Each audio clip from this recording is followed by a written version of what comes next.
Coming up on this week's Falcon Fever. The Montebello men's soccer team is on a 4-game winning streak, but they still have more games to come. And the women's track and field team has earned a top spot in the latest regional rankings. Plus, Montebello is gearing up for basketball. We've got the details about the team's upcoming exhibition games. Falcon Fever starts now.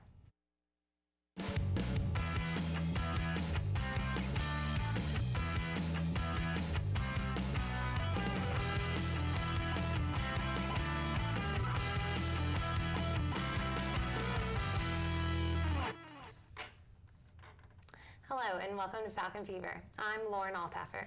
And I'm Chloe Allen. Thanks so much for joining us. Let's kick things off with soccer news. Both the men's and women's teams have been flying high as their seasons come to a close. After the men's team beat North Georgia 4-0 and the women's team tied, the Falcons packed their bags to finish the year on the road. The men's team faced Palm Beach Atlantic last Saturday and landed their third straight victory with a 2-0 win. Montebello took control early on in the game, and goalkeeper Brendan Ledgway did a great job at preventing all 6 shots on Montebello's goal. Men also shut down Catawba College in a 4-0 victory, marking UM's 4th win in a row. The majority of the first half remained scoreless until Kevin Francis scored his first goal of the season. In the second half, Ricky Davies scored a penalty kick and also scored another goal in the game with help from Jeffrey Hessenberger. The team will face the Young Harris Mountain Lions on November 2nd at 1 o'clock. This will be their final match of the regular season before the PBC tournament that is scheduled to begin on November 5th. Good luck to the guys. And the women's soccer team faced the Georgia College Bobcats last Saturday, ending with a 2-2 draw. The Bobcats opened the scoring for the day, but was soon evened up with the freshman Michaela Grabber scored for the Falcons. The Bobcats then gained some luck when the Falcons accidentally put the ball in their own net. Montebello tied up again, but weren't able to overcome the Bobcats before the end of the game. Next up for the team, the Falcons head to Columbus State October 30th at 5. Next, they'll hit the road again for Young Harris November 2nd at 3:30. And that's a look at what's kicking in this week's soccer. Now let's catch up with the cross-country teams. Cross-country correspondent Devin Cooley joins us at the studio. How's it going, Devin? I'm doing well. Thank you for having me. After a season full of record-breaking runs, both the men's and women's teams headed to Americus, Georgia for the Peach Belt Championships. The women took to the trail first at the event.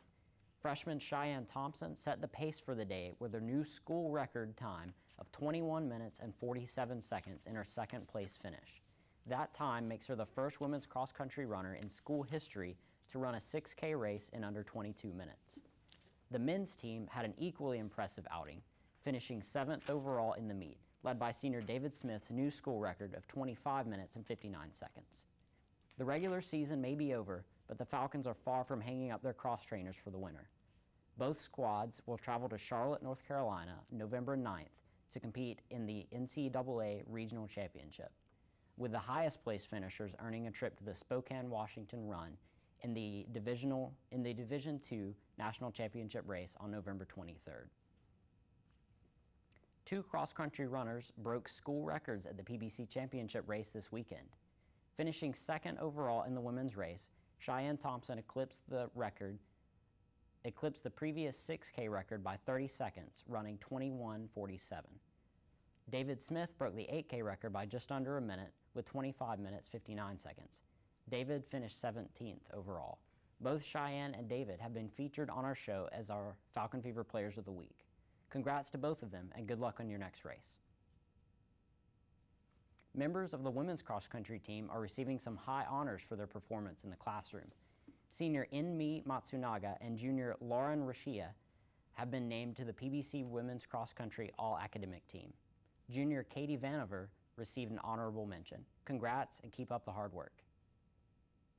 This marks the 3rd All-Academic PBC team for Matsunaga and the 2nd All-Academic team for Rikia.